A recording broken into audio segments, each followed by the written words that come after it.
వాళ్ళే వాళ్ళే నిలబడతారు, ప్రేరేపణ వల్ల నిలబడతారు. అదే సేమ్ టైం నేను ఇచ్చే సలహా ఏంటంటే, మీరు నిలబడలేకపోతే దేవుడు ఏం బెత్తం తీసుకొని రాడు. టోటల్గా మన హృదయంలో ఆయన ఆరాధించాలి. ఓకే, మీకు ఎలా ప్రేరేపణ వస్తే చేయండి. ఏమో రానున్న రోజుల్లో నృత్యాలు చేసి ఆరాధిస్తారేమో ఇక్కడ.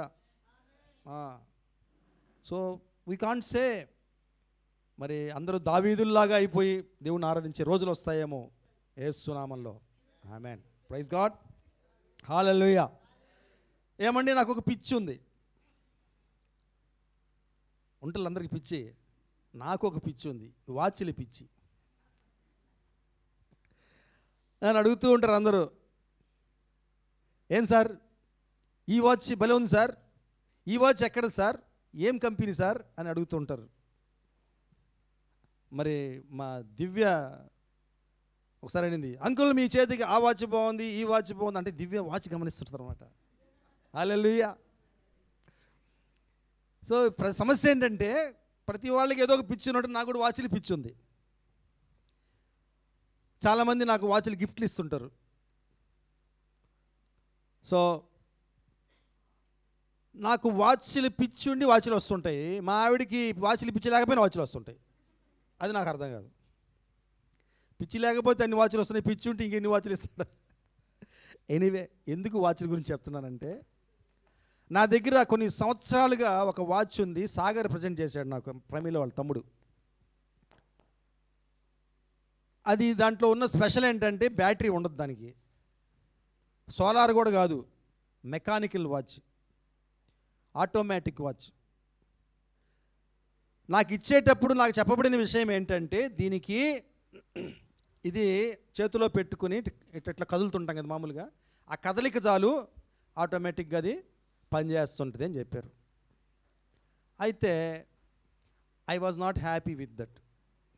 కారణం ఏంటంటే, రోజంతా పెట్టుకున్నా కూడా మధ్యలో ఆగిపోతుంది.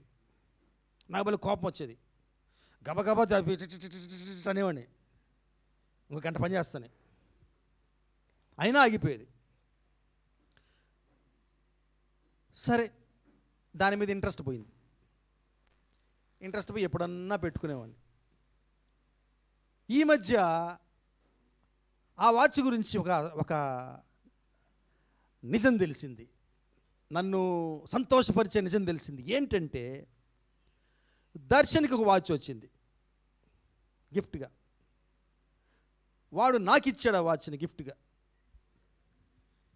ఇస్తూ అన్నాడు, నానా ఇది ఆటోమేటిక్ వాచ్ అన్నాడు.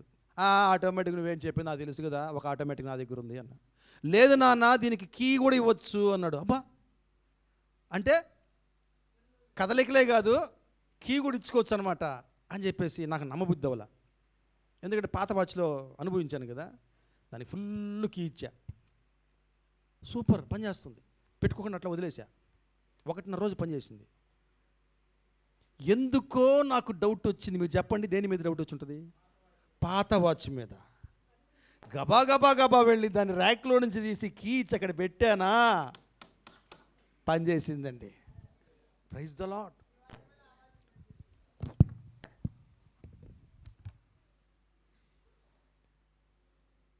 ఎంత ఇష్టమైందో వాచ్ మీద నాకు. పెట్టుకుని వారం వేసుకున్న వాచ్ని. దాన్ని చూసినప్పుడల్లా అబ్బా మురిసిపోయేవాడిని. ఒకప్పుడు ఈ వాచ్ అనుకునేవాడిని. ఏమండి, ఇలా ఆలోచిస్తూ దాంట్లో సంబరపడుతున్నప్పుడు పరిశుద్ధాత్ముడు ఒక క్వశ్చన్ వేశాడు నన్ను.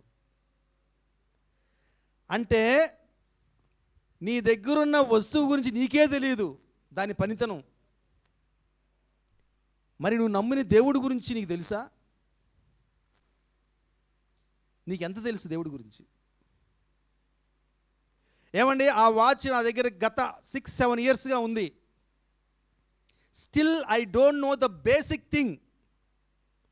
దానికి ఉన్నటువంటి మెయిన్ ఫంక్షన్ నాకు తెలీదు, which is very important, which can delight me. నన్ను సంతోషపరచగలిగే ఒక ఫీచర్ నాకు తెలియదు దాంట్లో, కీ.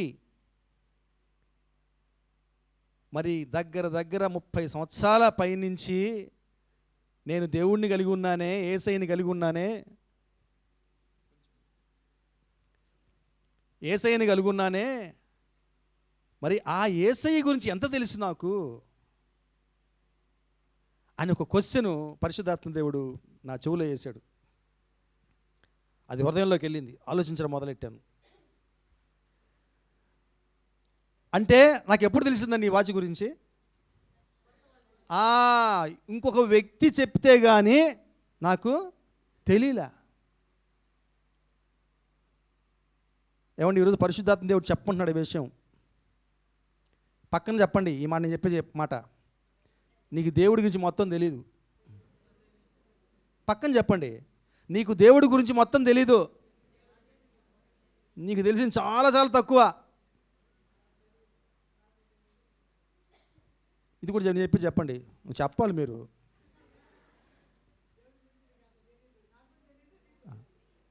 సహవాసంలో ఉండి చెప్తారు. నువ్వు సహవాసంలో, చెప్పండి ఇది కూడా, నువ్వు సహవాసంలో ఉంటే నీకు తెలుస్తాయి. As I came with contact with Darshan, నేను దర్శన్తో అడిగాను కనుక జ్ఞానోదయం అయింది నాకు. దాని గురించి నిజం నాకు తెలిసింది. ఏమండి, this is the beauty of having fellowship. సహవాసంలో మనకి తెలియని విషయాలు దేవుడు వేరే విశ్వాసాల ద్వారా మనకి నేర్పిస్తాడు. అయ్యి బాబు బాబు బాబు ఏంటి ఈ విషయం నీకు తెలీదా? ఇది కూడా చేస్తాడు మన దేవుడికి, నాకు చేశాడు. హల్లెలూయా. మనం చాలామంది అండి దేవుడిని లిమిట్లో పెట్టేశాం. ఒక గిరి గీసి ఆ మధ్యలో యేసయ్యని పెట్టి, ఏంటి ఆ గిరి తెలుసా? మన మతపరమైనటువంటి ఆచారాలు, మతపరమైనటువంటి మన సొంత నమ్మకాలు. అంటే యేసయ్య ఈ గిరి దాటి రాలేడు. ఎంతకన్నా ఏం చేయలేడు ఆయన, ఇంతే ఆయన పరిధి.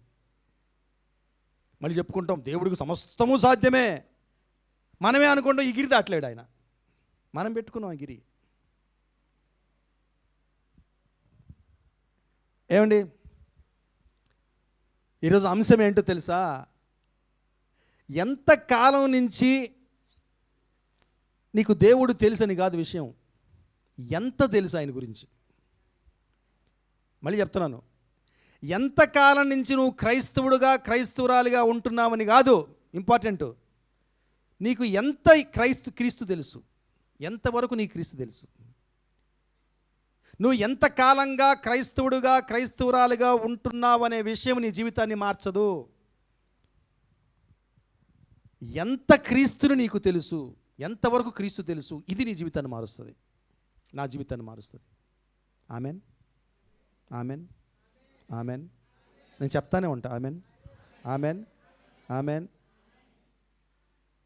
ఇంకింతేనా మెసేజ్? అరవండి పెద్దగా. ఆమెన్. ఇప్పుడు ఆప్తా. హల్లెలూయా. మీరు హుషారుగా ఉండాలి, నన్ను హుషారు చేయాలండి.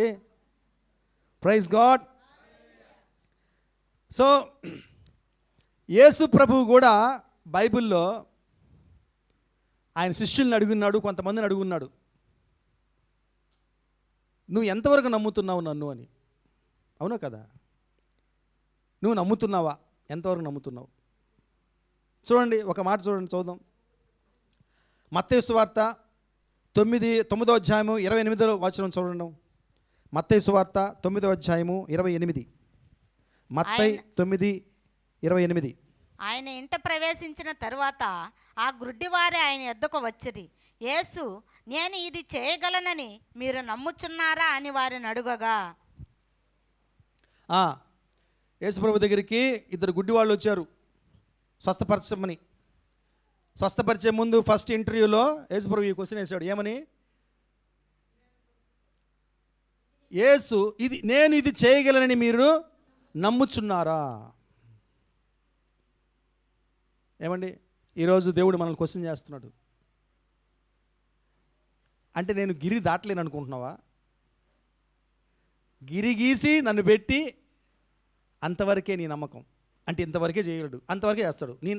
చాలా దగ్గర అంటాడు కదా, నీ విశ్వాసమును బట్టి అంటాడు యేసయ్య. అవునా కదా? నీ విశ్వాసమును బట్టి.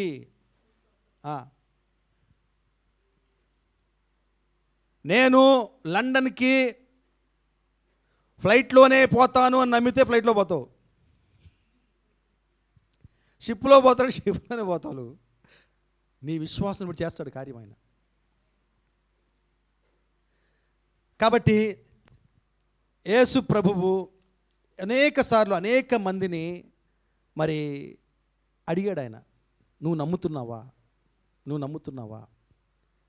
చూడండి, ఇంకొకసారి అడుగుతాడు. ఆయన ప్రతి అద్భుతం చేసే దగ్గర ఆయన పర్ఫార్మెన్స్ గురించి, ఆయన చేయబోయే కార్యం గురించి ఆయన ప్రశ్నించిన ప్రశ్నలు అవి. నువ్వు నమ్ముతున్నావా నేను ఈ కార్యం చేస్తానని, చేయగలనని? ఇంకో దగ్గర ఉంటుంది చూడండి, లూకాసు వార్త 9వ అధ్యాయము 18-20. లూకాసు వార్త 9వ అధ్యాయము 18-20. 18 నుంచి 20 దాకా చదవండి. ఒకప్పుడు ఆయన ఒంటరిగా ప్రార్థన చేయుచుండగా ఆయన శిష్యులు ఆయన యొద్ద ఉండిరి. నేను ఎవరినని జనసమూహములు చెప్పుకొనుచున్నారని ఆయన వారిని అడుగగా, వారు బాప్తిసమిచ్చు యోహాననియు, కొందరు ఏలియా అనియు, కొందరు పూర్వకాలపు ప్రవక్త ఒకడు లేచిననియు చెప్పుకొనుచున్నారనిరి.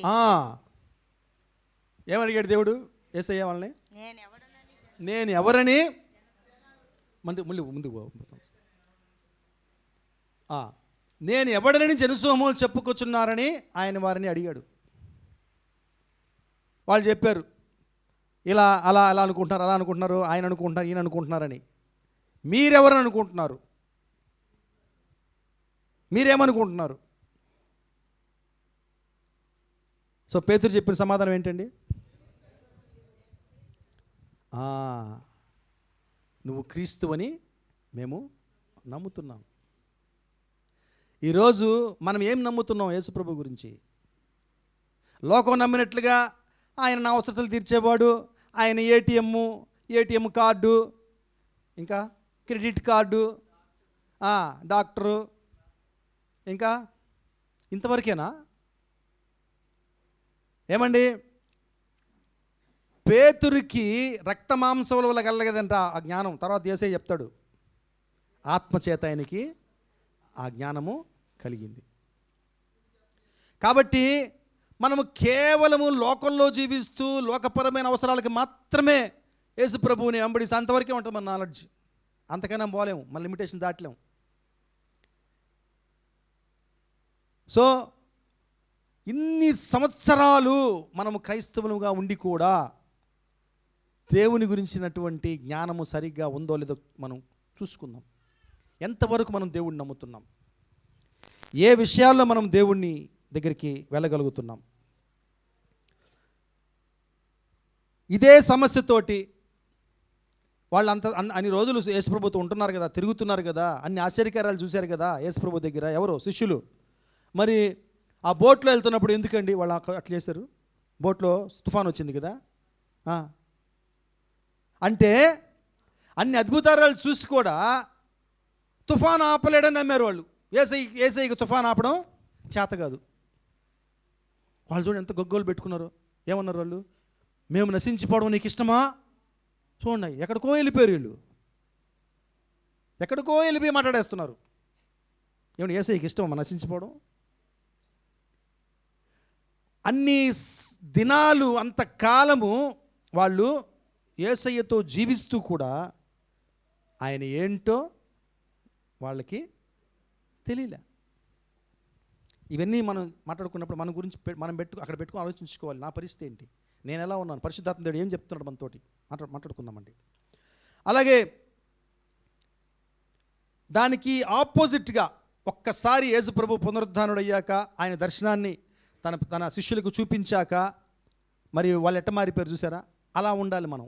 పేతురు యోహాన్లు ఆ అవిటివానికి స్వస్థపరిచారు కదా, అప్పుడు వాళ్ళ నాలెడ్జ్ చూడండి, వాళ్ళ రియలైజేషన్ చూడండి. బంగారు వెండి వాళ్ళ దగ్గర లేదని బాధపడ్డారా? వాళ్ళకి అర్థమైపోయింది, బంగారు వెండికి దాటి నా దేవుడు, అవి నథింగ్ ఆయనకి, అవన్నీ లేవని నేను చింతపడ్ను. నా దేవుడు నీకు జీవితాన్ని ఇస్తాడు. సో వాళ్ళ అండర్స్టాండింగ్ మారింది. ఏమండి, మనము స్టెప్ బై స్టెప్ మారాలి. దేవుడి గురించి మన అండర్స్టాండింగ్ మారాలి, మన అర్థం చేసుకోవడం మారాలి. ఇంకా చిన్న బేబ్స్ లాగా ఉండకూడదు. అమ్మా అమ్మ అమ్మ, డాడీ డాడీ డాడీ, ఇంతేనా మన ప్రార్థనలు? ఇంతేనా? దేవుడిని అడుగుదామండి ఈరోజు. దేవా, ఇంకొంచెం లోతుకి వెళ్ళాలి నేను. ఇంకా ఎంతకాలమని బేబులాగా ఉంటాను, ఎంతకాలమని నేను చిన్న బిడ్డలాగా ఉంటాను ప్రభు. నీ ఎదగాలి ప్రభు, నీలో ఎదగాలి తండ్రి. హల్లెలూయా. సో ఇవన్నీ రెఫరెన్స్లు ఉన్నాయి, నేను చెప్పట్లేదు, మీకు అందరికీ తెలుసు. యోహాను పేతురుల విషయము అపోస్తల కార్యాలు 3వ అధ్యాయం 6లో రాసి ఉంటుంది. అలాగే తుఫాన్ వచ్చినప్పుడు యేసు వాళ్ళ శిష్యుల యొక్క ప్రతిక్రియ, వాళ్ళ యొక్క రియాక్షన్ ఎలా ఉంటుందో మార్కు సువార్త 4వ అధ్యాయం 35లో ఉంటుంది. అలాగే మనము ఇంకొంచెం ముందుకు వెళ్తే యోహాను సువార్త 11వ అధ్యాయము 26లో ఇంకొకటి ఆశ్చర్యపోయే విషయం రాసి ఉంటుంది. అక్కడ లాజరు చనిపోతాడు, వాళ్ళ సహోదరులు ఆయన కబురు పెడతారు, తమ్ముడు చచ్చిపోయాడని. ఆయన కొద్ది రోజులు 4 రోజులు లేటుగా వస్తాడు. వాళ్ళు ఏమంటారు? నువ్వు ఇక్కడ నుంటే మా తమ్ముడు చచ్చిపోయినవాడు కాదు అంటారు. యేసుప్రభు ఒక మాట అంటారు వాళ్ళతో, చూడండి 11:26, యోహాను సువార్త 11:26. బ్రతికి నా యందు విశ్వాసముంచు ప్రతివాడును ఎన్నటికీ చనిపోడు. ఈ మాట నమ్ముచున్నావా? నమ్ముచున్నావా అని ఆమెను అడిగాను. ఆమెను అడిగాడు యేసుప్రభు. ఏమని అడిగాడు? నా యందు విశ్వాసముంచి ప్రతివాడును ఎన్నటికీ చనిపోడు. బ్రతికి నా యందు విశ్వాసముంచి ప్రతివాడు ఎన్నటికీ చనిపోడు అంటే ఆత్మీయ అర్థం నువ్వు నమ్ముతున్నావా?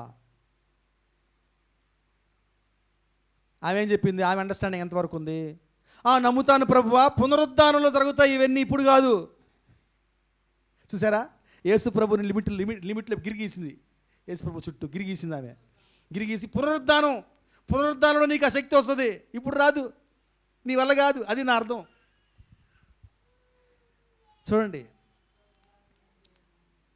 ప్రియమైన బిడ్డలు యేసు ప్రభుకి వాళ్ళిద్దరు అక్క చెల్లెళ్ళు, ఆ ఫ్యామిలీ చక్కగా మంచిగా టైం స్పెండ్ చేసిన దినాలు ఉన్నాయి, వాళ్ళకి మంచి సహవాసం ఉంది. ఎంతకాలము యేసు ప్రభుతో వాళ్ళు ఫ్రెండ్షిప్ చేశారని కాదండి, ఇక్కడ ఎంతవరకు వాళ్ళ అండర్స్టాండింగ్ ఉందనేది. మనమందరం లిమిటేషన్స్లో పెట్టాము ఆయన్ని. ఇంతవరకే నువ్వు, ఇంతవరకే లేదో. ఈరోజు చెప్తున్నాడు దేవుడు, తీసేయండి ఆ గిరిని, చూడండి నేనేం చేస్తాను, నేనేం చేయగలను. హల్లెలూయా. అలాగే పాజిటివ్గా మాట్లాడుకుంటే దావీదు అండర్స్టాండింగ్ చూడండి. ఎన్నేళ్ళండి ఆయన గొలియాతును చంపినప్పుడు? 14 ఏళ్ళు ఉంటాయా? 14 నుంచి 17 ఏళ్ళు లోపల ఉండొచ్చు అని చెప్తారు బైబిల్ పండితులు. అయితే ఆయన అండర్స్టాండింగ్ చూడండి. ఆ మాటలు చదువుదాం మనం ఒకసారి. 1 సమూయేలు గ్రంథము 17వ అధ్యాయము 45-46. 45-46. దావీదు, నీవు కత్తియు ఈటెయు బల్యమును ధరించుకుని నా మీదికి వచ్చుచున్నావు. అయితే నీవు తిరస్కరించిన ఇజ్రాయేలీలు సైన్యములకు అధిపతియగు యెహోవా పేరట నేను నీ మీదికి వచ్చుచున్నాను. ఈ దినమున యెహోవా నిన్ను నా చేతికి అప్పగించును. నేను నిన్ను చంపి నీ తల తెగనేవేతును. ఇజ్రాయేలీలో దేవుడున్నాడని లోక నివాసులందరూ తెలుసుకున్నట్లు నేను ఈ దినమున ఫిలిష్తీయుల యొక్క కళేబరములను, ఆకాశ పక్షులను, భూమృగములను నీకు ఇత్తును. ఓకే, మనం అనుకుందామండి ఆయనకి 15 ఏళ్ళు ఉంటాయేమో ఆ టైంలో అనుకుందాం.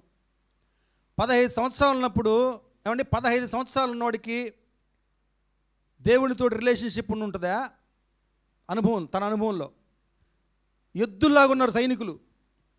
వీళ్ళ ఫ్యామిలీయే, దావీదు ఫ్యామిలీ వాళ్ళు కూడా ఉన్నారు దాంట్లో, వాళ్ళ అన్నలు ఎక్స్పీరియన్స్డ్ ముదురులు. అంటే ముట్టి మాట్లాడుకుందాం, వాళ్ళకి ఎక్కువ రిలేషన్షిప్ ఉంటుందండి దేవుడితోటి, అనుభవం, ఎక్స్పీరియన్స్ వాళ్ళకు ఉండాలి. కానీ దావీదుకు ఉన్నటువంటి కొద్దిపాటి అనుభవంలో చూడండి ఆయన ఏం చెప్తున్నాడు? సైన్యములకు అధిపతిగా యెహోవా నామంలో నీ మీదకి నేను వస్తున్నాను. That is his understanding. ఎంతకాలము నీకు క్రీస్తు తెలుసు అని కాదు మ్యాటరు, ఎంతకాలము నీకు యేసయ్యతో పరిచయం ఉందని కాదు మ్యాటరు, ఎంతగా నువ్వు అర్థం చేసుకున్నామనేది మ్యాటర్. వాళ్ళకేముంది, వాళ్ళ ఇంట్లో కూడా ప్రార్థనలు జరిగి ఉంటాయి. సైనికుల్లో చాలామంది విశ్వాసులు ఉంటారు, అంటే మన భాషలో ఈ భాషలో చెప్పాలంటే యెహోవాను నమ్మిన వాళ్ళు. కానీ వాళ్ళ అండర్స్టాండింగ్ ఏంది, ఈయన మనకన్నా బలాఢ్యుడు, మనల్ని చంపేస్తాడు. దావీదుకి కొద్దిపాటి పరిచయం దేవునితోటి వీళ్ళతో పోలిస్తే వయసు చిన్నది, కానీ ఈయనకున్న అండర్స్టాండింగ్ ఏంది, సైన్యములకు అతడు యెహోవా నిన్ను చంపేస్తాడు, వీడు మనల్ని చంపుతాడు. వీళ్ళ అండర్స్టాండింగ్ నా దేవుడు వీడిని చంపుతాడు. ఇది దావీదు అండర్స్టాండింగ్. మళ్ళీ మళ్ళీ ప్రశ్నించుకోవాలా, నేను ఎంతకాలం నుంచి విశ్వాసిగా ఉంటున్నానని. కానే కాదు, అది కాదు మ్యాటర్. తలబండిపోయి క్రిస్టియన్గా ఉండడం కాదనే మ్యాటరు. దేవుణ్ణి ఎంత బాగా అర్థం చేసుకున్నాము అనేది మ్యాటర్. ఓకే, సో ఇంకొక వ్యక్తి ఉన్నారు, చాలా పెద్ద ఆయన నూతన నిబంధనలో. పాత నిబంధనలో ఉన్నటువంటి యాజకుడు నూతన నిబంధనలో ఒక ట్రాన్స్ఫర్ అయ్యి వచ్చాడు. జకరియా పేరున్నారా? జకరియా ఎవరైనా? బాప్తిస్మం ఇచ్చే యోహాను యొక్క నాన్న, చాలా పెద్ద ఆయన, ముసలాయన. వాళ్ళ వైఫ్ పేరు ఏం పేరు? ఎలిజబెత్ అమ్మ. ఎలిజబెత్ అమ్మ కూడా పెద్ద ఆవిడే, వృద్ధాప్యంలో ఉన్నారు ఇద్దరు. ఈయనకి దేవదూత చెప్పాడు, అంటే దేవుడు చెప్పినట్టే కదా, దేవుడు చెప్పాడు నీ భార్య గర్భవతి అవుతుంది. ఆయన ఏమన్నాడండి? He also limited God. అంత అనుభవం ఉన్న ఆయన, అంతటి పెద్ద అంటే వృద్ధాప్యంలో ఉన్న యాజకుడు, మ్యాక్సిమం దేవుని సన్నిధిలో గడిపే ఒక యాజకుడు, లాంగ్ టైం ఎక్స్పీరియన్స్ ఉన్నటువంటి ఆ యాజకుడు కూడా దేవుడిని ఏం చేశాడు? లిమిటేషన్స్ గిరిగీశాడు. దాని భావం అదే కదా. ఎన్నో అద్భుతాలు చేయగలవు కానీ ఇది ఎక్కడిది? అందుకనే దేవుడు నోరు మూసుకోమన్నాడు. నువ్వు నోరు మూసుకో, ఇది జరిగినప్పుడు తెరువు, నీకు అది ఏ రైట్ లేదు మాట్లాడడానికి, నోరు మూసుకో అన్నాడు. ఏమండి, long experience without understanding God waste. Hallelujah. ఒకసారి మధ్యలో ఇట్లా చెప్తుండాల. ఒకసారి చాలా సంవత్సరాలుగా మెయిన్ లైన్ చర్చెస్ అంటారు కదా, తెలుసు మీకు మెయిన్ లైన్ చర్చెస్ అంటే? పెద్ద పెద్ద చర్చిలు.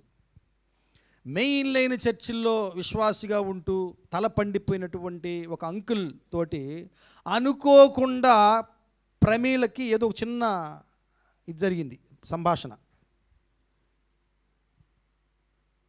ప్రమీలమ్మ ఎక్స్పెక్ట్ చేయలే. నేను అనుకుంటానే ఉన్నా ఏదో బాంబు బేలబోతుంది నాకు అర్థమవుతుంది. ప్రమీలకి మాత్రం పాప ఏదో అమ్మాయికి మాట్లాడేస్తూ ఉంది ఆయనతోటి. నేను అనుకుంటా ఉన్నా, అబ్బా ఈయన ఏదో బాంబు అయిపోతాడు చూద్దామని వేసేసాడు. ఆయన ఏమన్నాడు తెలుసా? ఏమ్మాయ్ నీకెంత ధైర్యం, ఇక్కడ 60 ఏళ్ళు, ఇక్కడ 60 ఏళ్ళు, ఒక్క సంఘంలో 60 ఏళ్ళు సీనియర్, నాకు చెప్తావా నువ్వు? మీరెంత ఈ మధ్య వచ్చారు మీరు, మీకేం తెలుసు మీకు? ఏమండి, చాలామంది ఇక్కడ కూడా మనం అనుకుంటుంటాం, నేను ఎంతకాలం నుంచి క్రైస్తవుని ఎంత అనుభవం ఉంది. నీ అనుభవాన్ని పక్కన పెట్టావు. దేవుడు అంటాడు, నీకు ఎంత తెలుసు? నేను తెలిసి ఉంటే రా, చెప్పు, మాట్లాడుకుందాం, రా, బేరం పెట్టుకుందాం అందరం. ఓకే, ఏమండి, కొన్ని ఎంత విచారకరమైన విషయాలు జరిగాయంటే బైబిల్లో. ఇస్కరియోతు యూదా గురించి మనం మాట్లాడుకుంటుంటే, ఏమండి, ఆయన ఎన్ని రోజులు యేసుప్రభుతో తిరిగాడండి, మిగతా శిష్యులతో పాటుగా ఉన్నాడు కదా, అన్నీ అనుభవించాడు కదా, ఆ అనుభవం ఉంది కదా ఆయనకి, శిష్యులతో పాటు, మిగతా శిష్యులతో పాటుగా. కనీసం ఆయనకి ఈ అండర్స్టాండింగ్ ఉండుంటే, యేసయ్య నన్ను క్షమించగలడు, నా తప్పులు నేను ఒప్పుకుంటే నన్ను ఆయన క్షమించగలడు అని అండర్స్టాండింగ్లోకి వచ్చుంటే సూసైడ్ చేసుకునేవాడు కాదేమో అనిపిస్తుంది నాకు. బ్రతుకుండేవాడేమో, క్షమించబడి ఉండేవాడేమో. అంటే యేసయ్య క్యారెక్టర్ని అర్థం చేసుకోలేకపోయాడని నాకు అనిపిస్తుంది. మిగతా శిష్యులందరూ ఈరోజు వాళ్ళని గొప్పగా చెప్పుకుంటాం, వాళ్ళ గురించి మనం పాజిటివ్గా చెప్పుకుంటాం. పేతురు, తోమ వీళ్ళందరినీ కూడా గొప్పగా చెప్పుకుంటాం. వాళ్ళలో కూడా బలహీనతలు ఉన్నాయి, వాళ్ళల్లో కూడా అవిశ్వాసం ఉండింది, వాళ్ళల్లో కూడా అండర్స్టాండింగ్ లోపం ఉండింది. కానీ దేవుడు క్షమించే దేవుడు, కంపాషన్, కృప కలిగినటువంటి దేవుడు, దయాదక్షిణాలు కలిగినటువంటి దేవుడు అర్థమైంది వాళ్ళకి. అందుకని వాళ్ళు సర్వైవ్ అయ్యారు. వాళ్ళు గెట్టెక్కగలిగారండి. సో ఆ అండర్స్టాండింగ్ ఇస్కరియోతుకి, యూదాకి లేకపోయిందేమో అనిపిస్తుంది. ఓకే, మనము చాలా విషయాల్లో దేవుణ్ణి అనుభవించామేమో, కానీ ఇంకా చాలా విషయాల్లో ఆయన మనం అనుభవించలేకపోతున్నాం. అంటే మన అండర్స్టాండింగ్ అక్కడ వరకే. మన లైఫ్లో చాలా విషయాల్లో దేవునికి మనం చోటు ఇచ్చాం, నిజమే. దేవుడు కూడా ఒప్పుకుంటున్నాడు ఆ విషయంలో. గుడ్, మీరు పలానా సమస్య వచ్చినప్పుడు నన్ను అనుమతించారు, నాకు అనుమతించారు, నేను మీ జీవితంలోకి వచ్చాను, చేశాను. కానీ ఇంకా చాలా విషయాల్లో మన అండర్స్టాండింగ్ మారలే. అంటే ఇంతకన్నా చేయలేడేమో దేవుడు, ఇది చేయలేడేమో. మనసు అంటే మాటలతో చెప్పుకుంటామేమో మనం, yes everything is possible to God, దేవుడు ఏమైనా చేయగలడు అని. కానీ హృదయంలో రావట్లేదు. ఏమండి, క్రియలు లేని విశ్వాసము మృతం అని చెప్పబడింది కదా. ఇక్కడ ఎంతసేపటి మనం ఏమనుకుంటాం తెలుసా? అంటే రెండు విధాలుగా అర్థం చేసుకోవచ్చు దాన్ని. క్రియలు లేని విశ్వాసం అంటే నీతి కార్యాలు ఉండాలనుకుంటారు కొంతమంది హృదయంలో ఉన్న విశ్వాసాన్ని నువ్వు క్రియారూపకంలో చూపించాలి. అబ్రహాం చూపించాడు ఆ విధంగా. ఏ విధంగా చూపించాడు అబ్రహాము? బలిచ్చేశాడు, క్రియారూపంగా చూపించాడు. దేవుని మీద తనకున్న నమ్మకం. నా దేవుడు న్యాయవంతుడు, ఏది అడిగినా న్యాయంగా అడుగుతాడు, ఇది కూడా న్యాయంగా అడిగినాడు కాబట్టి నేను సందేహించను. క్రియారూపకంలో చూపించాలి. అలాగే దేవుణ్ణి మనం ఒక విషయంలో నమ్మినప్పుడు క్రియారూపకంలో ఉండాలి. క్రియారూపకంలో అంటే మన యాటిట్యూడ్ ఏమంటారు, మన వ్యవహార శైలి ఆ విధంగా ఉండాలి. విశ్వాసాన్ని చూపించాలి మనం. మీ బాగా అర్థం అవ్వాలని చాలాసార్లు చెప్తాను. చెన్నై ఈ పక్క ఉంది, నెల్లూరు ఈ పక్క ఉంది. చెన్నైకి వెళ్ళరా బాబు అని దేవుడు చెప్తే నువ్వు ఏ పక్క వెళ్ళాలండి? ఈ పక్కకి వెళ్ళాలి. ఈ పక్క వెళ్తే అర్థం ఏంటి? అంటే నీ వ్యవహార శైలిని బట్టి అర్థమైపోతుంది, ఈడు వంకరోడు, ఈమె వంకరది అని అర్థమైపోతుంది. సో మనం నమ్మిన దానికి తగ్గట్టుగా మన ప్రవర్తన ఉండాలి. మనం చాలామంది నమ్ముతున్నాం, అంటే ఊరికి అంటున్నాం పెదాలతో దేవుని సమస్తం సాధ్యమే, కానీ నీ జీవితంలో నా జీవితంలో చాలా విషయాల్లో నువ్వు హృదయంలో నమ్మట్లే దేవుడు చేయగలడని. అలా నమ్మితే నీ ప్రవర్తన మారుండేది, నువ్వు ఆయనకి అప్పచెప్పుండేవాడివి, అప్పచెప్పుండేదానివి. హల్లెలూయా. సో చూద్దాము, ఫిలిప్పీయుల పత్రిక 4వ అధ్యాయము 6వ వచనంలో ఒక మాట చెప్పబడుతుంది.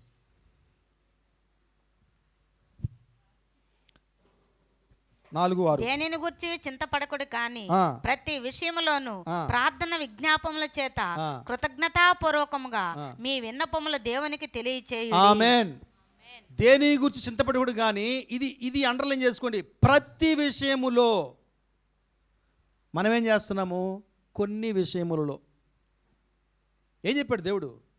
ప్రతి విషయములో మీరు ప్రార్థనతో నా దగ్గర మొరపెట్టండి, నేను మీకు సమాధానం ఇస్తా, జవాబిస్తా.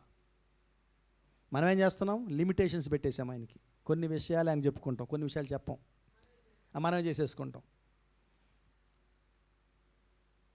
సో ప్రతి విషయంలో మనం నమ్మడానికి ప్రయత్నిద్దాం, ప్రతి విషయంలో అండర్స్టాండింగ్ కలిగి ఉందాం. దేవుడిని లిమిట్ చేయొద్దు, మనం దేవుడికి పరిధులు పెట్టొద్దు. అలాగే ఇంకొక మాట చూద్దాము, సామెతలు 3:6. సామెతలు 3వ అధ్యాయం 6వ వచనం. నీ ప్రవర్తన అంతటి యందు ఆయన అధికారమునకు ఒప్పుకొనుము, అప్పుడు ఆయన నీ త్రోవలను సరళము చేయును. ఏముందండి? నీ ప్రవర్తన ఇక్కడ అండర్లైన్ చేసుకునే వాళ్ళు అంతటి యందు. యాక్చువల్గా ఇంగ్లీష్లో వేరు ఉంటుంది చూడండి, ఇన్ ఆల్ యువర్ వేస్ అని ఉంటుంది. మార్గాలు, నీ అన్ని మార్గాల్లో, అన్ని విషయాల్లో దేవుణ్ణి అంగీకరించాలి, దేవుడికి మనము చోటు ఇవ్వాలి. నీ ప్రవర్తన అంతటి యందు ఆయన అధికారమునకు ఒప్పుకో. మనం ఒకసారి అనుకుంటాం, మన హృదయంలో కొన్ని గదులు మాత్రం చూపిస్తాం ఆయనకి. ఏమండి, మొన్న మా ఇంటికి ఆ పెళ్లి సమయంలో కొంతమంది వచ్చినప్పుడు జనరల్గా అనుకుంటారు కదా, ఇల్లు చూద్దాం అది అనుకుంటారు కదా. ఒక రూమ్లో మాత్రం ఎక్కువ చూపించేవాళ్ళం కాదు మేము. ఎందుకు? బాగుండదు, గందరగోళం, స్టోర్ రూమ్ లాగా ఉంటుంది అది. వాళ్ళు ఎలాగ ముందు ఇది స్టోర్ రూమ్ అండి, ఇది స్టోర్ రూమ్ అండి, ఇది స్టోర్ రూమ్ అండి అంటే వచ్చి ఉండేది. అలాగే మనం కూడా సండి దేవుడికి అన్ని రూములు చూపించడం మన హృదయంలో. మనకి ఇష్టమైనవి అవి మాత్రం చూపిస్తుంటాం. ఆయన అంటాడు, రే బాబు ఇది ఆల్రెడీ నేను బాగుపరిచాను, క్లీన్ చేశాను, గుడ్, నాకు తెలుసు ఎట్టుందో ఆ రూము. ఈ రూమ్ విషయం ఏంటి? బూజు పట్టిపోయి కంపు, దీనికి రా నన్ను వదిలిపెట్టండి, నేనేం ఫీల్ అవ్వను, నేను క్లీన్ చేసి వస్తాను, నన్ను వదిలిపెట్టండి.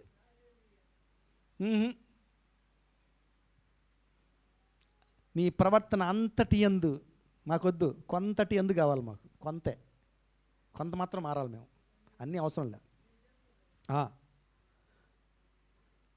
ఏమండి, చాలామంది అనుకుంటారు ఏం తెలుసా, దేవుడు అనుకున్న మార్పు నాలో వస్తే నాకు జనాలు విలువివ్వరు. అంటే ఏంది? ఈరోజు నువ్వు ఫైటర్వి, నిన్ను చూస్తే వణుకుతారు జనాలు, నీ నోరుకి భయపడతారు. కాబట్టి మనం యేసయ్యకి చెప్తాం, అయ్యా నాకు ఈ నోరు నువ్వు ఇవ్వబట్టి, ఎంత మోసకరమైన ప్రార్థన అండి, ఈ నోరు నువ్వు ఇవ్వబట్టి జనాలు భయపడుతున్నారు ప్రభువా, ఈ నోరు కట్టేస్తే ఇంకేమైనా ఉందా, ఓడిపోనా? అంటే నువ్వు గెలవాలి, యేసయ్య కాదు. యేసయ్యని గెలవనిద్దామండి మనం, నీ నోరు కట్టేసి ఆయన గెలుస్తాడు. Praise the Lord. ప్రవర్తన అంతటి యందు ఆయన అధికారానికి మనము ఒప్పుకుందాం, లిమిటేషన్స్ వద్దు. ఇజ్రాయేల్ ప్రజలు చాలా అనుభవంతో నడిచారు. ఎంతకాలం నడిచారు? 40 చిన్న అనుభవం, 40 సంవత్సరాలు అంటే అండి, చెప్పండి, మీరు చెప్పండి, చిన్న అనుభవం అది, చాలా పెద్ద లాంగ్ వాక్ విత్ గాడ్ చెప్పుకోవడానికే. కానీ వాళ్ళ అండర్స్టాండింగ్ మనం చూసాం కదా. ఒక 78వ కీర్తనలో రాయబడి ఉంటుంది, ఆ కీర్తన అంతా అదే ఉంటుంది. ఆయన ఏమేం కార్యాలు చేశాడు, వీళ్ళ ప్రవర్తన ఎట్టుంది. ఆ కీర్తన చదవడానికి టైం లేదు కనుక నేను 2 వచనాలు చదువుతాను. 19:20, 78వ కీర్తన 19:20. ఈ అరణ్యములో దేవుడు భోజనం సిద్ధపరచగలడా అనుచు వారు దేవునికి విరోధముగా మాటలాడిరి. ఆయన బండను కొట్టగా నీరు ఉబికెను, నీళ్లు కాలువలే పారెను. ఆయన ఆహారము ఇయ్యగలడా, ఆయన తన ప్రజలకు మాంసము సిద్ధపరచగలడా అని వారు చెప్పుకొనిరి. చూడండి, ఇది మరి విడ్డూరంగా లేదండి. ఆయన బండను కొట్టగా నీరు ఉబికెను, నీళ్లు కాలువలై పారెను. ఆయన ఆహారము, చూడండి ఈ క్వశ్చన్ మళ్ళీ, ఇంత చేసినోడు ఇది కూడా ఆయన ఆహారము ఇయ్యగలడా, ఆయన తన ప్రజలకు మాంసము సిద్ధపరచగలరా? మీకు గుర్తుందా మాంసం ఎట్టిచ్చాడు ఆయన? పూరేళ్ళు. ఏమండి, మనం చికెన్ మటన్ తెచ్చుకోవాలంటే ఎక్కడికి వెళ్తాం? వీళ్ళు షాపుకి పోయారా? అయ్యే వచ్చినాయి, ఓహో కోసుకోండి హే మమ్మల్ని అని, మమ్మల్ని వండుకోండి హే. That is the way of God, మన దేవుని స్టైల్ అది. సో ఆ విధంగా వాళ్ళ అండర్స్టాండింగ్ అది. ఇంత చూసినా కూడా, ఇన్ని కార్యాలు చేసినా కూడా, ఏమిటి అసలు ఎంత ఆశ్చర్యం. వాళ్ళు అనుకోబాకండి, మనం కూడా ఉన్నాం ఆ కోవలో. ఎర్ర సముద్రాన్ని చీల్చి వాళ్ళ కళ్ళ ముందే శత్రువుల్ని ముంచేసి చుట్టూ ఉన్న దేశాలు చెప్పుకునే విధంగా అద్భుత కార్యం చేసిన దేవుడు మాకు మాంసం ఇస్తాడా? చేపలు ఇస్తాడా? భోజనం, బియ్యం దొరుకుతాయా? సన్నాలు, నెల్లూరు బియ్యం. ఏంటి ఈ క్వశ్చన్లు? ఒక్కసారి అండి, మనం దేవుడు పరిశుద్ధం చెప్తున్నాడు, మీరు ఏదో చెప్పుకుంటున్నారు కానీ వాళ్ళ గురించి, మీలోనే ఉన్నారు వీళ్ళు, ఆ గ్యాంగ్ అంతా మీలోనే ఉంది, ఆ స్పిరిట్స్ అన్నీ మనలోనే ఉన్నాయి.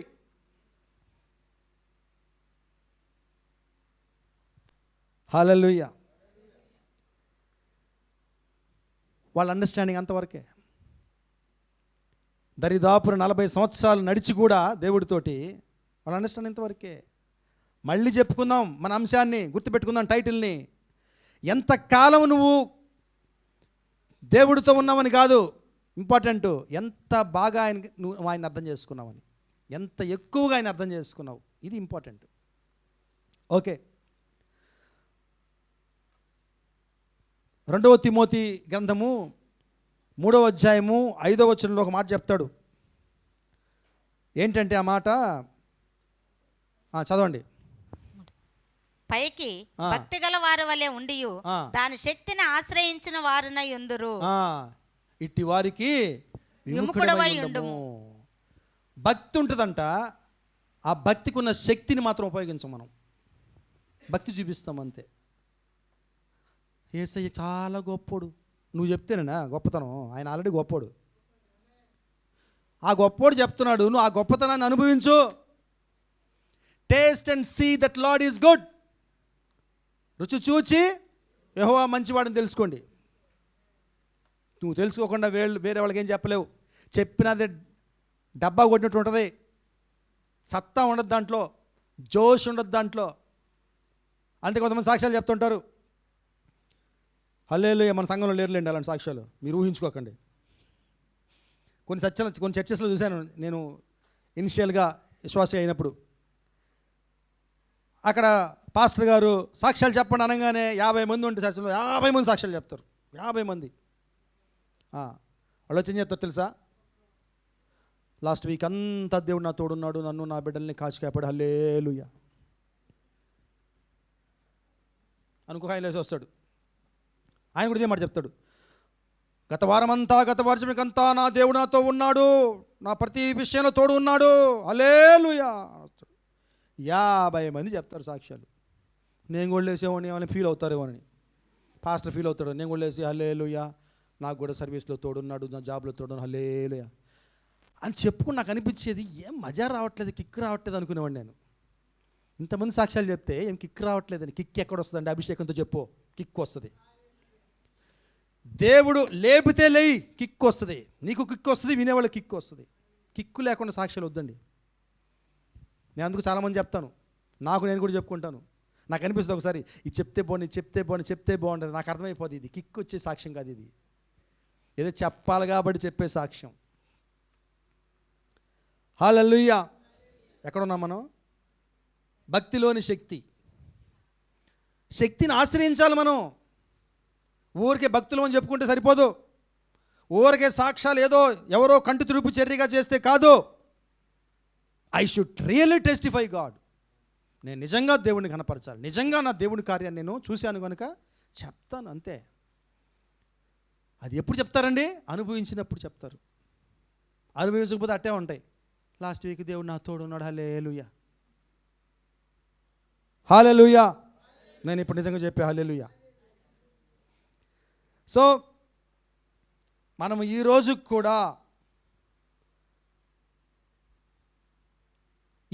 కూడా బయటికి అనుభవం ఉన్నట్టుగా కనిపిస్తున్నాం, కానీ నిజమైనటువంటి అండర్స్టాండింగ్, దేవుడి గురించినటువంటి జ్ఞానము ఆయన అర్థం చేసుకోవడంలో ఫెయిల్ అవుతున్నాం. అందుకే మన లైఫ్లో చాలా విషయాల్లో ఆయన లిమిట్ చేసేసాం. అందుకే మన జీవితాలు చాలా వాటిలో ఓడిపోతున్నాం. మనం దేవుడికి చోటు ఇవ్వట్లేదు. మనం నా వాచ్ కీ ఇస్తే పనిచేస్తుందని తెలిసినప్పుడు నేను దాన్ని చూసే విధానమే మారిపోయింది. ఎంతో విలువగా పెట్టుకుంటున్నాను వాచ్. నేను సాగర్ కూడా చెప్పాలనుకుంటున్నాను, సాగర్ నువ్వు ఇచ్చిన వాచ్ చిన్న వాచ్ కాదయో, సూపర్ వాచ్, అది చాలా కాస్ట్లీ అంటే. అప్పుడే చెప్పాడు సాగర్, ధర అడగండి బావా, నేను ఇవ్వాలనుకుంటున్నాను, ఇచ్చేస్తున్నాను మీకు అన్నాడు అనమాట. ఇప్పుడు అర్థమవుతుంది నాకు దాని విలువ. నాకు అమ్మో ఇది చిన్న వాచ్ కాదు. ఎందుకండి ఈరోజు మన దేవుని విలువ మనకు అర్థం కావట్లేదు తెలుసా? అండర్స్టాండింగ్ లేదు మనకి. దేవుడు ఏం చేయగలడో మనం మర్చిపోయాం. గుర్తున్న కొన్ని విషయాల్లోనే ఇంతవరకే నువ్వు ఒక స్టెప్ ముందుకేసి చూడు, ఇంకా దేవుడు నీకు ఏం చేయాలో ఏం చేయగలడో చూపిస్తాడు. హల్లెలూయా. ఒక విషయం చెప్తానండి, ఇది ఎవరిని హర్ట్ చేయడానికి కాదు, దేవుడు చెప్పమంటే చెప్తున్నాను ఈ విషయం. ఇజ్రాయేల్ ప్రజలు కూడా వాళ్ళు కనాను దేశానికి వెళ్ళిన తర్వాత అక్కడ వేరే జాతుల వాళ్ళు ఉండేవాళ్ళు కదా, అన్యులు ఉండేవాళ్ళు. అక్కడ కొన్ని అలవాట్లు లేని వాళ్ళకి దేవుడికేమో భయభక్తులు అంటే ఉండేది, కానీ వాళ్ళు చేసే పనులన్నీ వాళ్ళ పనులు చేసేవాళ్ళు. చూడండి, ఒక మాట ఉంటుంది 2వ రాజుల గ్రంథము 17:41. ఇలా మనం అయిపోతున్నామేమో జ్ఞాపకం చేసుకుందాం. 2వ రాజుల ఆ గ్రంథము. ప్రజలు అలాగున యెహోవా యందు భయభక్తులు గలవారనైనను తాము పెట్టుకొనిన విగ్రహములు పూజించుచూ వచ్చిరి. మరియు తమ పితరులు చేసినట్లు వారి ఇంటి వారును వారి సంతతి వారును నేటి వరకు చేయుచున్నారు. చూడండి, ఎన్నో ఎగ్జాంపుల్స్ ఉన్నాయి. వాళ్ళు తిరిగి దానికి వెళ్ళిపోవడం, అన్యుల ఆచారాలకి వెళ్ళిపోవడం. అక్కడి వాళ్ళు కూడా, ఆ ప్రదేశాలలో కూడా యెహోవాను నమ్మారు చాలామంది. వాళ్ళ పరిస్థితి కూడా అదే, యెహోవాకు భయపడేవాళ్ళు, కానీ మళ్ళీ వాళ్ళ విగ్రహాల వైపు వెళ్ళిపోయేవాళ్ళు. మనము కూడా ఆ కోవలో ఉన్నవాళ్ళేమో జ్ఞాపకం చేసుకుందాం. ఏమండి, ఈరోజు కూడా నేను చూస్తున్నాను, కళ్ళారా చూస్తున్నాను, విశ్వాసం అని చెప్పుకునేవాళ్ళు. ఏమంటే దిష్టి ఉందా? దిష్టి ఉందా లేదా? ఉన్నాయి. నేను 2-3 సార్లు అడిగితే అంటారు, కొంతమంది అంటారు ఇట్టే అనంటే, నేను కూడా ఇట్టే అంటా. ఉన్నాయండి,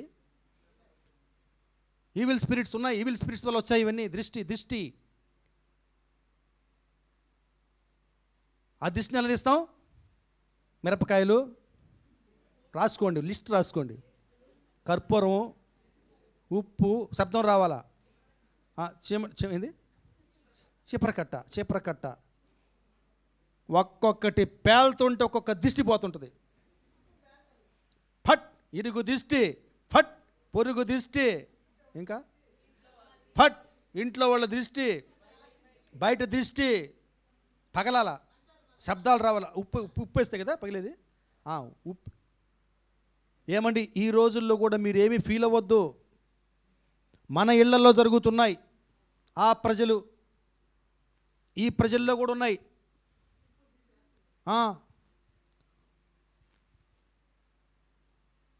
మరి ఎట్ట చేయాలి బ్రదర్? దిష్టి వచ్చింది మా ఇంటికి, ఎట్ట చేయాలి? మీరు ఈ పని చేయండి, రిజల్ట్ రాకపోతే నన్ను అడగండి. యేసు నామంలో దిష్టాత్మల్ని బంధించి పడేయండి. నువ్వు కాదు బంధించేది, గుర్తుపెట్టుకోండి. నేను కాదు బంధించేది, యేసయ్య నామం బంధిస్తుంది వాటిని. హల్లెలూయా. ఇదండి, ఇది విశ్వాసం వెళ్ళాల్సిన మార్గం. Praise the Lord. ఇంకొక విషయం తెలుసా? సమాధులకి మొక్కే వాళ్ళు ఉన్నారు. సమాధులకి ఎందుకు చెప్పండి? నేను ఎవరికి చెప్పనులే. చనిపోయిన వాళ్ళకి వెళ్ళి ప్రార్థన చేస్తారు, సమాధుల దగ్గర పూజలు చేస్తారు. నాకు ఈ మధ్య తెలిసింది ఉద్దేశం ఏంటో తెలుసా? వాళ్ళు భక్తులంట, మంచి భక్తులు, చనిపోయిన వాళ్ళు. వాళ్ళకి ప్రార్థనలు చేస్తే వాళ్ళు లేచిపోయి యేసు ప్రభుకి రికమెండ్ చేస్తారంట. ఏమంటే నవ్వు వస్తే నవ్వండి, దేవుడు ఏం ఫీల్ అవ్వడు. బేబే మన ప్రార్థన వినండి, రికమెండేషన్ కావాలి ఆయనకి. రికమెండేషన్ చచ్చిన వాళ్ళు రికమెండేషనే, బతికున్న వాళ్ళు రికమెండేషన్ కాదు. ఏమంటే బతికున్న వాళ్ళ రికమెండేషన్ ఆల్రెడీ మన చర్చిలో జరుగుతుంది. ఏంటది? విజ్ఞాపన ప్రార్థన. చప్పట్లు కొడదాం. హల్లెలూయా. మాకొద్దు బతికున్న వాళ్ళ ప్రార్థనలు, మాకొద్దు. చచ్చిన వాళ్ళకి నేను చేస్తే వాళ్ళు వెళ్ళి యేసుకి చేస్తారు. I'm very serious. నేను నిజంగా చెప్తున్నాను, మీకు జరుగుతున్నాయి మన మధ్య. పరిధి గిరి గీసి యేసు అక్కడ పెట్టాం. నా విశ్వాసం అదే, నా అంధవిశ్వాసం అది. ఓకే, ఇంకా ఎందుకు లేండి అని చెప్పాలా. జ్యోతిష్యం, మంచి రోజులు చూస్తారు, మంచి రోజులు చూసుకుంటారు. మాట్లాడితే మంచి రోజులే. ఏమంటే దేవుడికి ఏమన్నా మంచి చెడ్డ ఉందండి? ప్రార్థించి ఆయన్ని పిలిస్తే అన్ని రోజులు మంచివే. ఓకే, ఇంక అప్పుడప్పుడు ఓకే సరేలే పోనీలే, వీళ్ళు హట్టి ఏ రోజైనా ఒకటే కదా దేవుడికి, పోనీలే వీళ్ళు చెప్పిన రోజు చేసుకుందాము అని, అది అండర్స్టాండింగ్ వేరు. అలా కాకుండా దానికి అమ్ముడిపోయి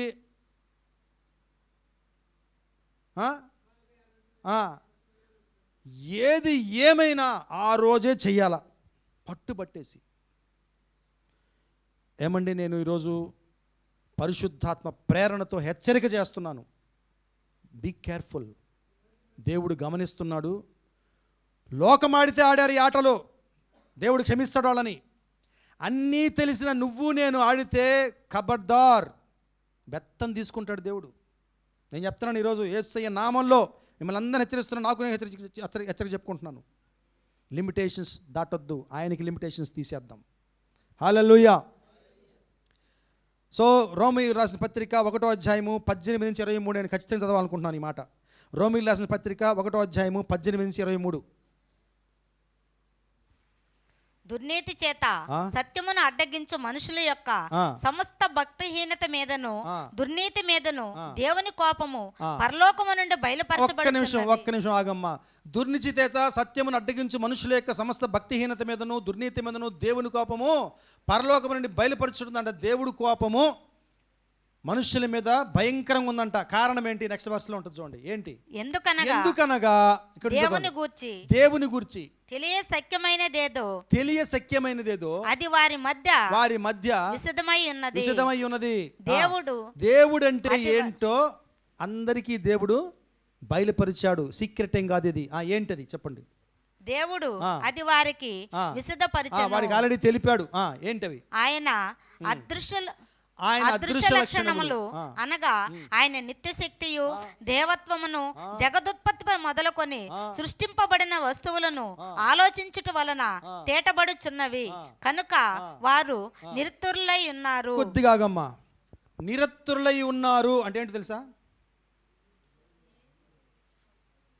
ఇంగ్లీష్లో ఉంటుంది, మెన్ ఆర్ వితౌట్ ఎక్స్క్యూజ్. వాళ్ళకి ఇంకా క్షమాపణ లేదు, ఆన్సర్ చెప్పేదానికి ఏమీ లేదు అక్కడ వాళ్ళకి. దే హ్యావ్ డన్ మిస్టేక్, అంతే. తప్పు చేశారు, పాపం చేశారు, సమర్థించుకోవడానికి ఏమీ లేదు వాళ్ళ దగ్గర. ఎందుకంటే అన్నీ కూడా ఆయన అదృశ్య లక్ష్యములు అనగా ఆయన నిత్యశక్తియు దేవత్వమును జగతుత్పత్తి మొదలుకొని సృష్టింపబడిన వస్తువులను ఆలోచించడం వలన తేటపరచబడుచున్నది. ఏమంటే దేవుడు లేడు అనుకునే వాళ్ళు కొంచెం మన సృష్టి గురించి ఆలోచిస్తే అర్థమైపోద్ది దేవుడు ఉన్నాడని. అయినప్పటికీ వాళ్ళు ఏం చేశారంట? నెక్స్ట్ వర్స్ చూద్దాం. మరియు వారు దేవుని నెరిగియు ఆయనను దేవునిగా మహిమపరచలేదు. అది వీటన్నిటిని ఆలోచిస్తే ఎవరికైనా దేవుడు అనేవాడు ఉన్నాడని అర్థమవుతుంది. ఓన్లీ క్రిస్టియన్స్కే కాదు, అందరికీ. కానీ వాళ్ళు ఏం చేశారు? దేవుణ్ణి దేవుడిగా మహిమపరచలేదు, కృతజ్ఞతాస్తుతులు చెల్లింపను లేదు, కానీ తమ వాదముల యందు వ్యర్థులైరి. డిస్కషన్స్, ఆర్గ్యుమెంట్స్, వాదోపవాదాలే ఈ మధ్యకాలంలో. ఒకసారి టీవీలో చూస్తుంటాను నేను, ఎప్పుడన్నా 4-5 మతాలను పిలుస్తారు, వాళ్ళకి టైంపాస్. అది టీవీ వాళ్ళకి టైంపాస్, వాళ్ళకి వ్యూస్ ఎక్కువ అవుతుంటాయి. వాళ్ళ స్వార్థం కోసం చేస్తారు, పెట్టి అందరం తగు పెడతారు. దాంట్లో మనోళ్ళు కూడా వెళ్తారు. వెళ్ళేసి మా యేసయ్య గొప్ప, మా యేసయ్య గొప్ప, బైబిల్ ఎటు చెప్తుంది అంటారు. నేను ఎప్పుడు ఎవరు గెలిచారని చూడను, అదంటే చిరాకు నాకు. ఎప్పుడో చాలా కాలం చూసాను ఈ ప్రోగ్రాం. వాళ్ళ వాదముల యందు వ్యర్థులైరి. Foolish hearts for dark and వెర్రి వాళ్ళందరూ. నెక్స్ట్, వారి అవివేక హృదయము అంధకారమాయను, తాము జ్ఞానులమని చెప్పుకొనుచు బుద్ధిహీనులైరి. బుద్ధిహీనులైరి. ఇప్పుడు నేను చెప్పానే ఏమంది? జ్యోతిష్యాలు, ఇంకా ఏం చెప్పాను? దిష్టి, మంచి రోజులు, ముఖ్య విషయం చెప్పలేదే, సమాధులు. వీళ్ళందరూ ఎవరంట? వీళ్ళే అవివేక హృదయులు. అంతవరకేనా నీ నాలెడ్జి? అంతవరకేనా మనం దేవుడిని అండర్స్టాండ్ చేసుకుంది? మన దేవుడు అదేనా? సగం అది, సగం ఇది. యేసయ్య అంటాడు కదా, నువ్వు ఉంటే ఒక బోట్లో ఉండు, 2 పడవలు వద్దు, మునిగిపోతావు. నువ్వు అట్టైనా ఉండు, ఇట్టైనా ఉండు. కానీ మన జ్ఞానం ఎట్లాంటిదంటే, నేను ఇట్టే ఉంటాలే, ఆయన వద్దు, ఇట్టే బాగుంది. వాళ్ళ ఎవరు ఇజ్రాయిల్ ప్రజలు మాకు అక్కడే బాగుండింది, ఇవన్నీ మాకేమీ పెద్ద అవసరం లేదులే, అక్కడే బాగుండాము, బానిసత్వమే బాగుందంట వాళ్ళకి. ఆ విధంగా మూర్ఖులమై మనం పోతున్నాము. లాస్ట్ పార్ట్కి వచ్చేసాం. దేవుణ్ణి సృష్టికర్తగా అందరం ఎరుగుతామండి. చాలామందికి తెలుసు మనకి ఆయన సృష్టికర్త అని, అంతే మన నాలెడ్జ్. ఎంతమందికి ఆయన వ్యక్తిగతంగా మనము మన రిలేషన్షిప్ లేదా మన బంధాన్ని పెట్టుకోగలిగే పరమ తండ్రిని అర్థమవుతుంది. Is very intimate God. ఆయనతోటి వ్యక్తిగతంగా ఒక ఫ్రెండ్తో మాట్లాడవచ్చు, ఒక డాడీతో మాట్లాడవచ్చు, ఒక తల్లితో పిల్లలు మాట్లాడవచ్చు. ఎంతమందికి ఈ అండర్స్టాండింగ్ ఉంది? ఏసన్న గారు చాలా సంవత్సరాల క్రితం ఆయన ఒక మెసేజ్ విన్నా నేను, ఒక పబ్లిక్ మీటింగ్లో చెన్నైలో. ఆయన ఒక మాట అంటాడు, ఒక అతను ఒక వ్యక్తి కేకలు పడుతున్నాడంట, ఒక క్యూలో కేకలు పెడుతున్నాడు. వెనకోడు ఒక ఆయనకి అర్థం కాక ఎందుకయ్యా వాడు కేకలు పెడుతున్నాడు అడిగాడంట ముందోడిని. దేవుడు దర్శనం కలిగింది అన్నాడంట. ఏసన్న గారు ఒక ప్రశ్న చేశారు అక్కడ, ఏయ్యా పరిశుద్ధుడైనటువంటి దైవ దర్శనం కలిగినప్పుడు ఆ విధంగా కేకలు పెడతారా? భయపడిపోయి చెమటలు గారిపోయి ఎగిరి గంతులేసి, అంటే భయంకరంగా భయం పెట్టేసి భయంతో అందరినీ ఉడికిచ్చేస్తున్నాడంట. నా పరిశుద్ధమైన సమాధానకర్త అయినటువంటి నా ప్రియ తండ్రి నాకు దర్శనమిస్తే నేను ఆ విధంగా చాదస్తం చేస్తానా? అంటే ఇది ఆయన అన్యుల గురించి చెప్పాడు. మన దైవ దర్శనం వేరు, మనకు కనిపించే దర్శనాలు వేరే ఉండాలి. మన భక్తిలోని శక్తి వేరు, మన ప్రవర్తన వేరే ఉండాలి. సో మన దేవుడు మనల్ని వణికించే దేవుడు మాత్రమే కాదండి, ఆయన మన ప్రియమైన తండ్రి. ఇకనైనా ఆయనకి లిమిటేషన్స్ తీసేద్దాం, ఆయన చుట్టూ బిగించిన బ్యారియర్స్ని పెరికవతల పడేద్దాం, ఆ గిరిని తుడిచేద్దాం, దేవుడికి అనుమతిద్దాం. రా ప్రభువా నా జీవితంలోకి. ఇందాక చెప్పుకున్నాం మనం, ఆయన నీ అనుమతి లేనిదే, అనుమతే ప్రార్థన. ఎందుకు మనం ప్రార్థన చేస్తామంటే ఆయనకు అనుమతిస్తున్నాం. దేవారా నా జీవితంలోకి రా, చేయి నాయన, ఆయనకు అనుమతిద్దాం. ఆయన మరికొంత అండర్స్టాండ్ చేసుకుందాం. ఎప్పుడైతే దేవుడి గురించి అండర్స్టాండింగ్ మనకి ఎక్కువ అవుతుంటుందో అంతగా మనల్ని ఆయన ప్రేమిస్తూ ఉంటాం, ఆయన్ని మనం ప్రేమిస్తూ ఉంటాం, ఆయన ఆరాధిస్తాం. మనం దేవుడిని అడుగుదాం, దేవా నా అండర్స్టాండింగ్ మరికొంత ఎక్కువ చేయి ప్రభువా, నీ గురించి మరింత అండర్స్టాండింగ్, కరెక్ట్ అండర్స్టాండింగ్ రావాలి నాకు, అటువంటి జ్ఞానం నాకు దయచి, నీతో పర్సనల్ వ్యక్తిగతమైనటువంటి రిలేషన్షిప్ నేను డెవలప్ చేసుకునే జ్ఞానం నాకు దయచి. కేవలము వణికిపోతూ నువ్వు దేవుడిగా మాత్రమే నమ్మడం కాదు. ఏమంటే మీ బైబిల్లో ఒక వర్ష రాసి ఉంది, ఎక్కడో నాకు తెలియదు, మీరు చూసుకోండి రిఫరెన్స్ తర్వాత. ఆయన ముందు దెయ్యాలు కూడా వణుకుతాయంట. దెయ్యాలు కూడా వణుకుతాయి అంటే దెయ్యాలు కూడా ఆయన భయపడతాయి. దెయ్యాలు భయపడినప్పుడు పెద్ద విషయం అదే. మనం భయపడడంలో అంటే దెయ్యాలకి మనం అంతా ఒకటేనా? మనమే భయపడితే దెయ్యం భయపడే. కాబట్టి నువ్వు కేవలం దేవుని చూసి భయం కోసమే దేవుని చూస్తే అది దెయ్యాలు కూడా చేస్తాయి పనులు. లేదండి, మన అండర్స్టాండింగ్ మారాలా. ఆయన ప్రేమ కలిగిన తండ్రి, నీ కాపరి, కరుణామయుడు, దయామయుడు, యెహోవా ఈరే, యెహోవా రఫా, యెహోవా ఎలియోన్. ఇంకో పాట పాడుకుంటాం కదా మధ్య మన పడేము, అడోనాయ్, యెహోవా అదోనాయ్. అడోనాయ్ అంటే ఎవరైనా ప్రభువు, is a lord, is a master, యజమాని. ఇటువంటి దేవుడిని అర్థం చేసుకుందామండి. లోతులోకి వెళ్దాం, లోతులుగా అర్థం చేసుకుందాం. అప్పుడు మన దేవుణ్ణి మనము ప్రేమిస్తాం. కళ్ళు మూసుకుందాం.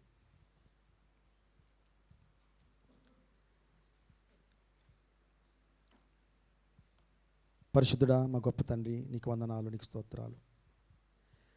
దేవా,